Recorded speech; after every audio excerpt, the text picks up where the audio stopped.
May 1861, Norfolk, Virginia. Confederate forces have razed the damaged and burned USS Merrimac. They would use this wooden base to transform it into a powerful steam-powered warship. It would have 12 guns and a strong iron ram at the bow. Their new armored monstrosity gave rise to a new term, the ironclad, a ship covered in iron plates with heavy machinery. This little experiment would soon prove to change the course of naval warfare almost indefinitely. Quickly after the Union received the intel about the Confederate iron monstrosity, they set in motion plans to build a weapon of their own. After much consideration and debate, they moved toward building a plan for such a ship proposed by the Swedish immigrant John Ericsson. This ship was progressive for future Union ships in that it had been their first to have a fully rotational turret. This turret was set with 2 cannons.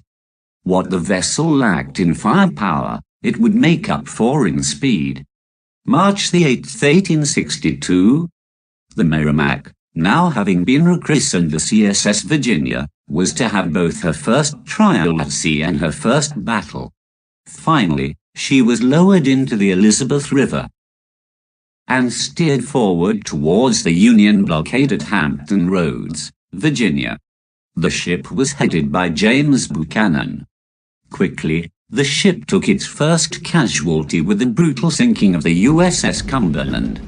The Virginia efficiently sank into the side of the Cumberland, and the iron ram created such a large gash upon the side of the poor vessel that it sank at a rapid pace. The next target in the line of fire would be the USS Congress. Congress had been stranded in an attempt to prevent an execution by ramming, but that did not stop the Virginia. The Congress was pelted with fire from the guns mounted on the Virginia, and was set ablaze.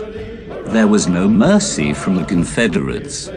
Several other vessels had been run aground trying to escape as well, and after the ship captain, Buchanan, had been injured, he turned over control to his executive officer, Lieutenant Catesby A. Roger Jones, who returned the ship to its moorings for the night. The men aboard the Virginia celebrated jubilantly that night. Just after the Virginia's act of defiance, the USS Monitor arrived at the scene of battle. She took to the side of the stranded USS Minnesota, which would have been the Virginia's next target, and would there wait for the Virginia's return.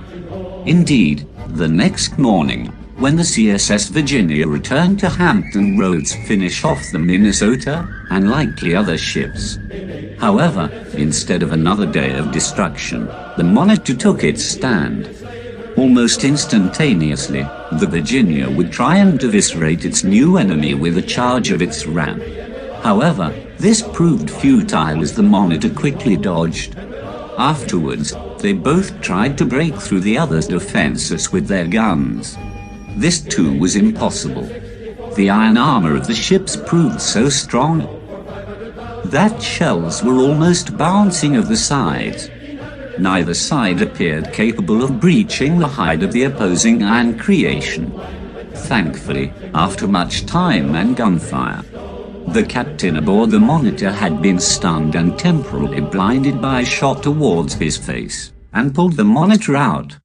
The Virginia captain interpreted this as the Monitor retreating and also pulled away, but the Monitor crew thought that it was the Virginia that was retreating. The Virginia's attack had been stopped. Later, both sides would claim victory.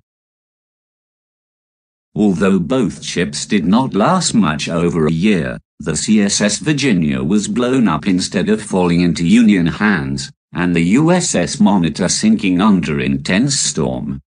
Their battle had a profound effect on naval warfare. Confederate ironclad rams and the Union turrets would make appearances along the Western, Gulf, and Atlantic rivers. This battle would also usher in the prominent use of armor and machine in ships for years to come, going down as an important event to be remembered.